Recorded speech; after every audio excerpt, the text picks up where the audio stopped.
What do suppliers want and need from you as a small business? Have you ever been ghosted by suppliers when there's been problems or when you're first reaching out to them? And what do you do when things go wrong? These are some of the things I'm going to be talking about today with Sheradene, who is the co-founder of Kappas India and the founder of her own brand, Isla and Bird. Sheradene, thank you so much for joining me today. My pleasure, Nicole. Very, very flattered to be asked to join you on one of these great conversations. It's nice to be in touch. I mean, you have a long history with design, manufacture, and we first met when you were working in Debenhams. Talk to me a little bit about your background and what it is you do now. Yeah, so I guess we've been in the industry a similar amount of time. I did a design degree at St Martin's and was lucky to start working in the industry in the late 90s. That was, I think, looking back, a great period. I had about 15, 18 years sort of retail experience where I was always within head office design teams with some great brands like Debenhams, M&S. I spent a lot of time there under Stuart Rose and Kate Bostock. Um, I'd also spent some time working for Jasper Conran, and then my most recent job, which is going back a while now, was for Monsoon Accessorize, where I was design director. And then the change in my career was a big part of a lifestyle change. So I had my second child in 2013, and my husband and I took a year out, came to Ibiza, and we basically didn't return. So up until that point, I'd never worked for myself, and it was a big change. So moving country, two small children, had a little bit of time out, and then very fortunately was always in contact with a past colleague, Gagan, who is based in Delhi. We'd worked together at Monsoon, and he had just started Kappas on his own. At the same time as me thinking, oh my God, what am I going to do? I've given up an amazing career and I do live in the sunshine, but I'm basically cleaning up after two small children and loading the dishwasher. It was quite a shock, to the system. It's so hard, isn't it, when you're so used to being in a corporate job, working Monday to Friday, to Yes, then, and it's such a part of your identity as well, isn't it, in terms of huge. what you Yeah. do, and you feel like, well, what do I do now? It's a huge, huge shift and change. And I think doing what I do now, I wouldn't be able to do it as well as I can. The same with my partner, having not had all of that experience. So we bring together, basically, as a supplier, we bring together sort of like the perfect combination of what any client would need, because he had spent his entire career working in Delhi for big sourcing, buying, retailers that have their head office function there and an extension of head office, and looking after production and sourcing across all product categories for the US market, for the UK market. I'd always, like yourself, been in part of a big, big business, lots of travel, lots of experience working with suppliers the entire time, but always being on the other side of the table. And really, I had a network from the UK high street and mid market, and he had a network from all of the sourcing and manufacturing in Delhi, and we brought those two things together. Um, the funny thing, I listened to some of your other conversations, and it's really interesting. Some people have like a big plan, they have a big plan, they have a eureka moment, or they have something that, like, right, this is really what I want to do.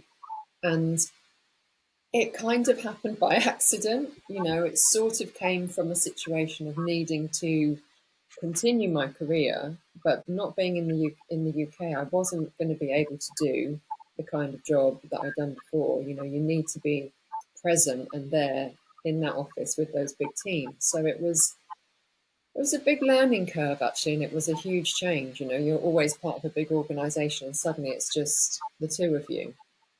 And from a client point of view, who are the kind of brands that you work with Yeah. now? I mean, our business has definitely had two big phases, probably three main phases. And it's interesting when you talk to other people in the industry about the pre-COVID years and the post-pandemic and COVID years. So we started the business just from using our respective networks. So actually, Debenhams was our first client, our first ever client. Um, and that was somewhere where I had worked and I still had contacts there. And people will only bring you on board as a supplier if there's a true need for you, in terms of, have they got a gap? Have they got a weakness? Is there something that they're lacking within their own resource that you can help with? Um, we really had very traditional bricks and mortar clients before COVID and the pandemic. Um, and we worked with people that was part of Arcadia, Oasis, and part of that group, and Warehouse. And it was a crazy time. We very honestly, we had big clients that went into administration. Um, Suppliers were left, owning, being owed money, and when we kind of navigated through that, some interesting things happened to us during the COVID period. But now our portfolio of clients is smaller. There's more of a focus on online businesses, and we work with them really like a partner. It's best for us. We're not a huge business, and I think with we've been doing it now since 2015, so we've got the wealth of experience behind us to understand that you don't need to be all things to all people. Sometimes it's actually better to be focused, to be important to each other mutually, Yeah. and to build something together. Obviously, that feeling and that sentiment has to be reciprocated. That needs to be appreciated from the client side and the supply side. So we're fortunate now that we have, businesses that we work with that, we're able to do that. And when brands are approaching you, and smaller brands, so if we talk about like startups, Yeah, really, what do you expect them or want them to have ready when they're approaching yeah, you? What's the best kind of reach out that that you go, yes, these guys know what they're doing. yeah. We're going to take them seriously. We want to work with them. What do you expect them to have? I think you expect them to have a really strong sort of vision and clarity around the product type that they want to do. Now, I appreciate some of your listeners won't always be about clothing and accessories. There's different product types out there, but just speaking from personal experience, you need to feel that they've got real clarity about the product that they want to achieve, and you get a sense of that with someone quite quickly. On a practical level, you might expect them to have a good presentation deck put together that looks thought through, that they've done their market research, they understand where they're going to pitch their brand. Um, it's not our job to critique any of our clients' work, but we're there to support them. So our service levels will go from design all the way through to manufacturing and shipment. And that is often why people want to work with us, because we bring a market intelligence and a wealth of experience that can help them, on that journey. It's also really important that when they come to the table, they've got an awareness of perhaps like their pricing. So I think it's a bit of a myth when you ask someone for a target price, it's because the supplier is going to be hiding loads of margin. That's not the case at all. But I think you need to understand where your product needs to be pitched. And so therefore, when you're looking at a design brief or a tech pack or even an idea that a supplier can do for a client, those pieces of the jigsaw need to fit together. Um, And also, it's a little bit like buying a house. Sometimes you just get a feeling, a relationship is so important. You get a feeling about someone's authenticity, about their credibility. Obviously, on both sides, everyone would do their checks and their due diligence. Do you know anyone else in the industry? Do you have a contact? Often people come to us maybe through someone that they might have, known, or it's very rare that people come to us cold, but there's normally a contact, industry side, and that's how things work. But I think you need clarity, and also if someone wants to do too much too soon as a new brand, that is also a little bit of a red flag, because it's probably very unrealistic, Yeah. and that's where errors will occur. And I think we would want to feel like anyone that we start to work with it's going to turn into something with sort of a mid to longer term relationship, because otherwise it doesn't make sense for us and it doesn't make sense for them. We don't want to just take a quick buck because they're going to place loads of orders, but then you can see the mistakes, and then a couple of seasons down the line they may not exist. So you just want, and I think because if anyone has gone through that COVID period, um, there is a cautiousness now in the industry. I think that um, many suppliers, they won't be accepting long payment terms. Yeah. If anyone even mentions 120 days to us, it doesn't matter about the size of them as a business. We just wouldn't, proceed, because that's what really cost us a lot of money when we were in COVID. And who in the world would have imagined that that could ever have happened? No And one could have imagined it. and when you're working with smaller brands, how necessary are tech packs for you, or is that a service that you provide as a business? It is something that we can provide. So, you know, if someone doesn't have to be design trained, they can just have clarity about what it is that they want to achieve. And I think when you talk to people about it, it's almost like a recipe. You're cooking something new, you need to see the steps and what you need to do. What is the end result that you're looking for? Have they thought about fabrication, attention to detail? All of those sorts. Those are things that we can help with. But I think communicating the clarity of what someone wants to achieve is incredibly important.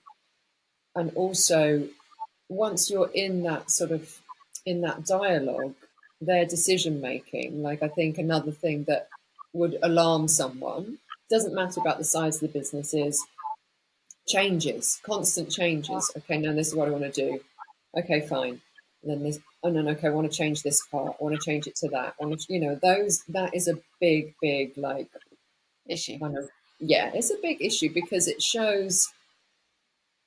just shows that lots of things will go wrong along the way, if that is something that you pick up on very, very quickly. There may not be a clear enough vision in the first place, or also the uncertainty and the changes. You're often, if you make too many changes, you either shouldn't be doing that product, or that there's something wrong.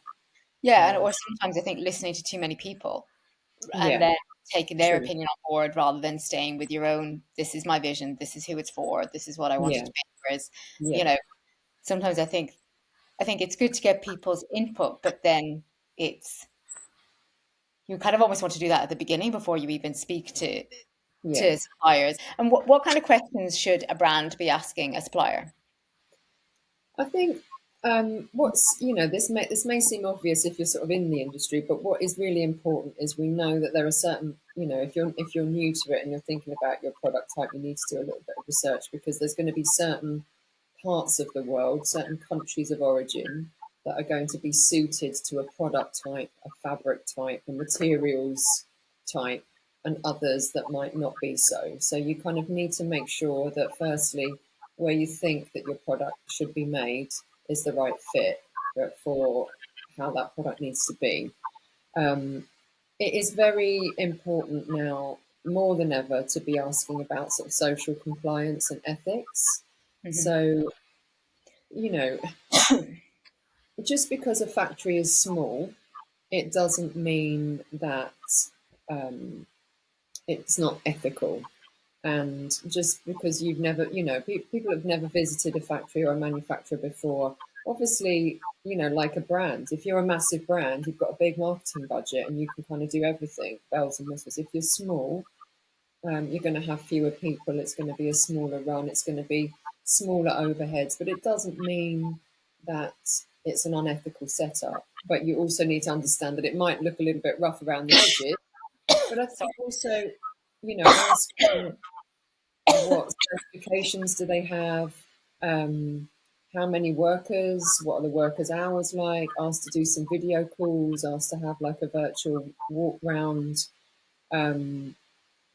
think about how how do the staff seem? Who else are they working for? Who else are they producing for?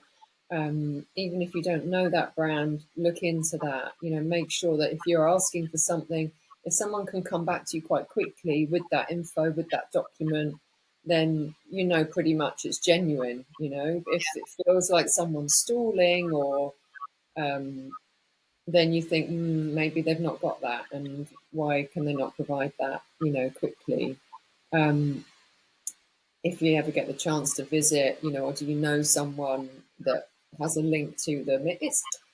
It's difficult, but again, you need to get the kind of feeling back from the Yeah. supplier. Yeah, I think as well, like when you talked there about communication, I always think that if you're struggling to get answers out of a supplier at the beginning stage, when there's no money on the table yet, there's no issues, there's everything, you're just approach and you're yeah, and they're slow to come yeah, back, they're vague, then for me that's definitely a red flag, because when you're further in it and you're in the weeds of it, or there's a yeah, problem, then yeah, if their yeah, communication isn't good at the beginning when you're inquiring about new business, then yeah, that would be absolutely. kind of a bit of a red flag. And Yeah, obviously there's payment terms and minimum order quantity that you would be asking about quite early of on at the course. beginning to make sure they're the right fit. From most brands, most suppliers that I've come across, and they're working with smaller business, are asking between 30 and 50% upfront before Yeah. they proceed with things. Is that your kind of experience as well? Is that what you asked for from smaller brands? Yeah, I think that is it's definitely something that's asked for now, because security. If someone is small, there may not be appropriate insurances in place, or there might not be the sort of same level of protection that a supplier can have. So it's definitely fair to expect for some level of upfront payment. Um, no one should ever be expected to pay 100% up No, front. That is definitely something to be concerned about if that's being asked of. 30%, I would say, upfront is pretty standard. And then what might happen is that might be perhaps an order confirmation, or at the point when the goods are ready, someone might ask for a third of the money then. And then there might be another percentage that's asked for once the goods are received. And then obviously post that, the final payment in the sort of typical payment term sort of period, which might be 30, might be 45 days. When you're small and when you're new, stop. Yeah, it is difficult, because there's always the biggest investment is always going to be that cash behind the stock, um, to get that up and running. And I think the other thing that you can probably expect when you're small is that sampling. You need to sample. Everyone needs a sample. You need to get that sample ready, that is your prototype, that you're happy with, that you're happy to place an order against. But sampling also costs. Sampling costs a factory, and probably on average, regardless of the size of factory, just due to the way that it's set up, it's going to cost a supplier around is £100 there a rule of or thumb kind of equivalent based on, to make a right, sample. if So the item, if someone, if the cost price of the product is 20 euros, or $20, whatever, the sample price is three times that, or is there yeah, yeah, it's fairly standard to expect that your sampling cost price would be two yeah, to three times your bulk cost price, or your FOB cost price. So if you're buying something for five, you could expect your sample cost to be 15, or 12, or somewhere between two and three times.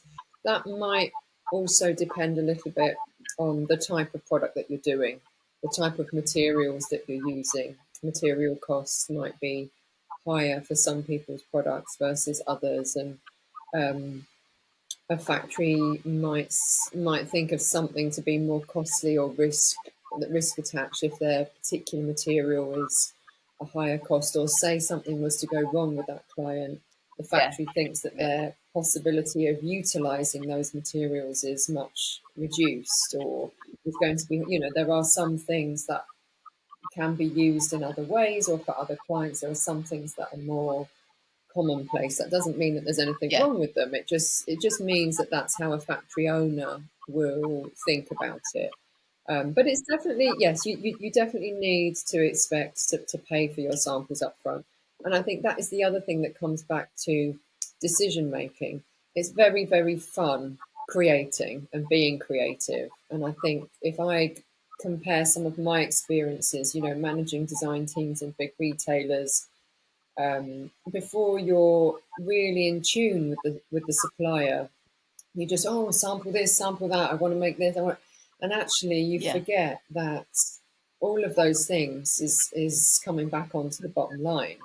And you will have heard, hit rate talked about. If you are sampling 20 things and then you order two or three, your supplier is going to have a slightly different attitude towards you, because the supplier, or as much as they appreciate the creative process, they're running a business. So if someone doesn't have that appreciation of what it's costing them, and those costs needs to be offset against what that, because margins on bulk are still relatively tight and small, depending on where you're pitched. So do think about hit rate, think about your design choices, think about them through, even if you need to get someone to CAD things up, to test things Yeah. visually Try in 2D form and to your yeah. audience before you then move forward. I think do as much of that up front as you can, because once you then, if you make 10 things and you place 6 or 7, then that's great. But Yeah. no one's I'm looking thinking for, back to my a low career hit as rate I is wonder definitely what my hit frowned rate upon. was. You know, Nicole, I definitely, even managing like design teams of 2025, I wouldn't have thought about it, even though I had a responsibility to it, and it would be my knuckles that would get cracked if the suppliers were grumbling back to the director or the owner. But when you're um, when you're much more involved with the supplier, as I am now, I mean, I'm very fortunate that the other half of our business is, our office is in Delhi, my partner's in Delhi, so we on a daily basis, I would say that I speak to my factories as much or sometimes more than clients, because of the evolution of product and the amount of time that you spend there, and you see and you understand that, they need to make sure Yeah. that And I think that's they're like making no one's the gonna money work that for they need to free. make No as one's well, gonna, it's a business. Everyone needs to and if make someone money. wants, And to squeeze I them think it's just apart. about using a lot of common sense as well. What mistakes have you seen brands make when it comes to like design, Yeah, manufacturing, that sort of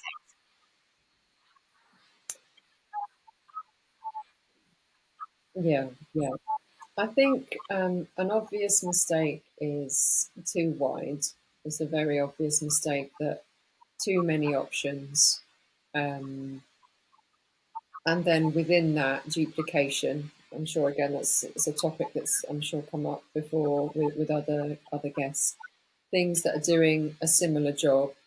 There's always an interesting kind of thing where you like, rack up your range, think about it, cut off 10, 15, 20%, try and rank your things in order. The other thing that also you see is when people buy quite flat. So you might have, I don't know, 12 SKUs and think, right, I'm going to buy, they're all great, love them all. I'm going to buy the same levels of all of them. Um, but without doubt, there's always going to be one or there's always going to be two, a winner and a whether loser, you isn't can there? predict it well, there's And always a going to be sliding one scale that's sort of within that as well. Yeah. really And outperformed. particularly with color, I think as well, because Yeah, when you're yeah, doing like yeah, colors of an item, there's absolutely, always going to be absolutely. buying, like you say, 200, excuse me, 200 units of each color. It's like, well, actually, it's 400 units Yeah, of that and 100 of that and 100 of that, or whatever it might be.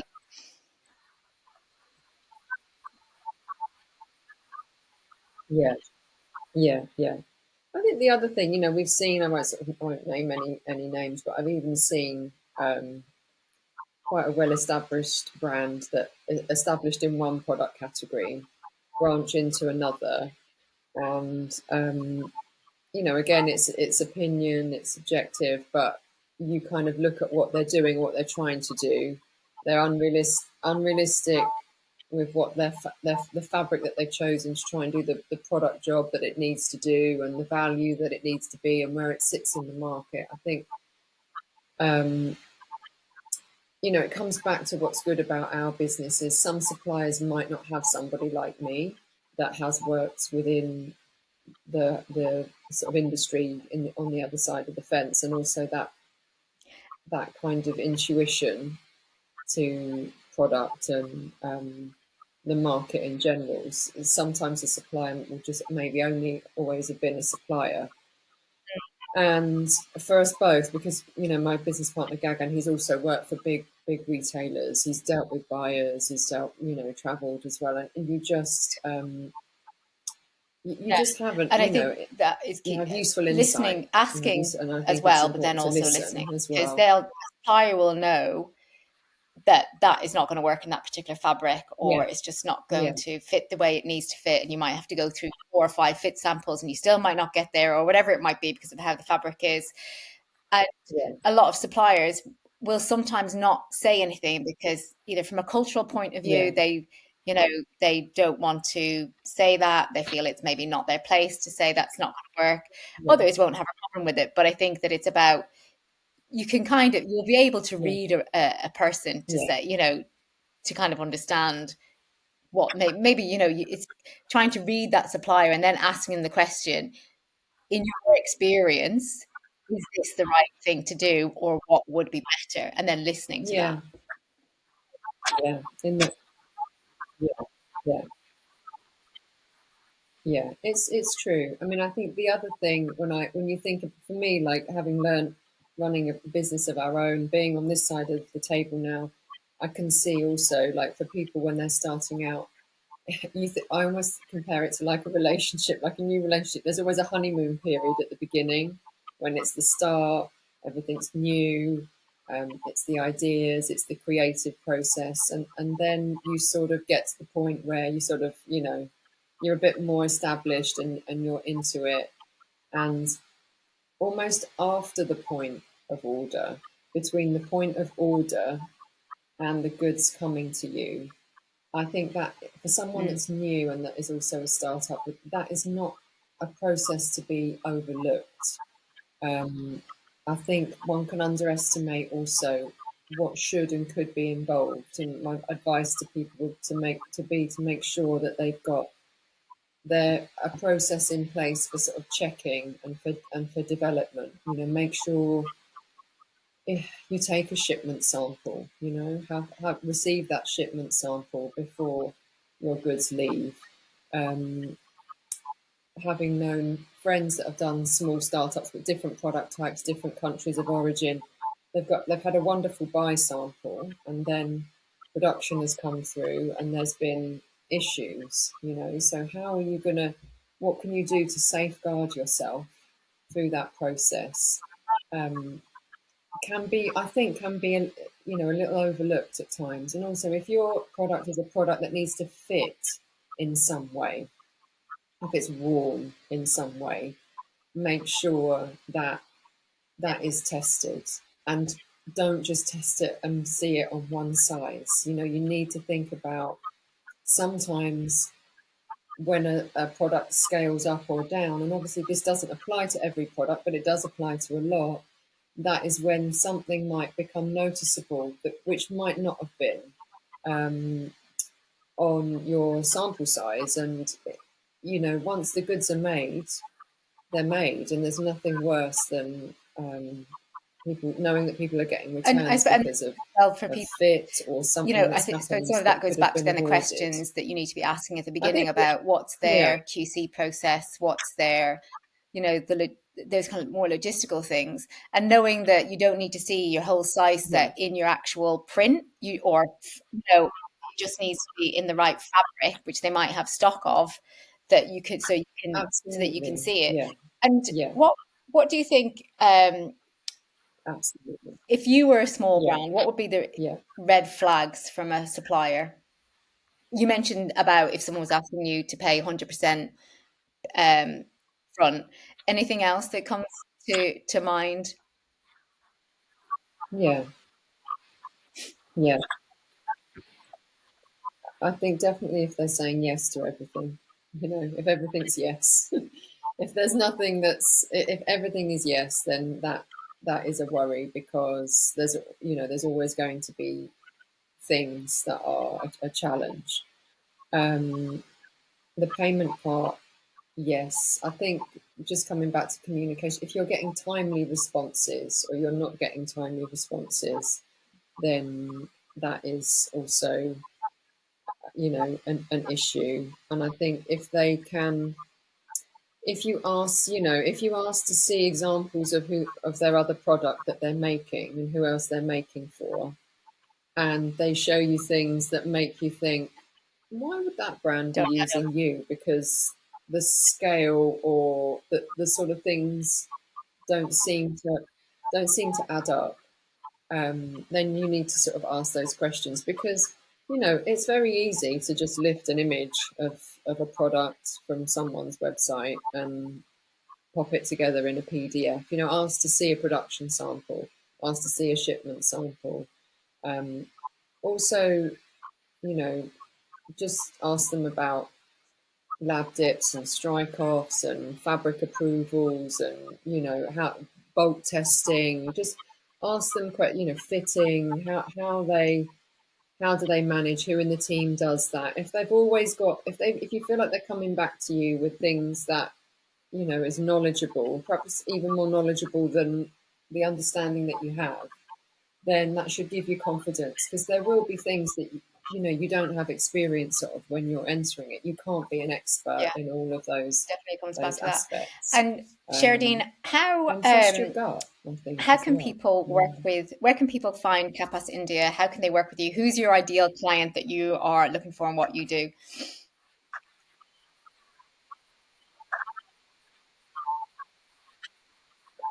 Well, we have a website, so you can find us kappasindia.com. On there, you'll see the details for myself and Gagan. We're actually like quite, it sounds funny, a bit old school with our marketing. We're a little bit more, we're not sort of out there on the hungry sort of sales all the time. We're sort of now at a point where we've got some really good clients and we're happy with that. But I think that's where you'll find us, and you'll see some of the product types that we've made for people over our sort of almost decade of running the business. Um, who would I do? What are we looking for? It's interesting now. What would be more interesting for us is clients perhaps in other territories. So we've always worked predominantly with the UK. We're doing a little bit with some brands in Australia. And I think also because of our own brand Yeah, being resort wear and my passion for everything related to sunshine, we've started to look to other parts of the world. So um, we try to make sure that our clients are not kind of clients that would compete with one another, because that's a bit of a conflict of interest. So it's great if they're in a different market, a different yeah, territory, or it's a different positioning, whether that's to do with aesthetic or price point. Yeah, and they are nice people with good ethics, and you get a good feeling, a respectful good feeling from them when you come into contact. Because there have been big people 100%. that we've said And no Sheradene, to. thank you so much. I will put Um, those contact details you in the have to show do notes so what's right people for can you. check it out. And it has been lovely to chat with you. And I'll be back again next week with another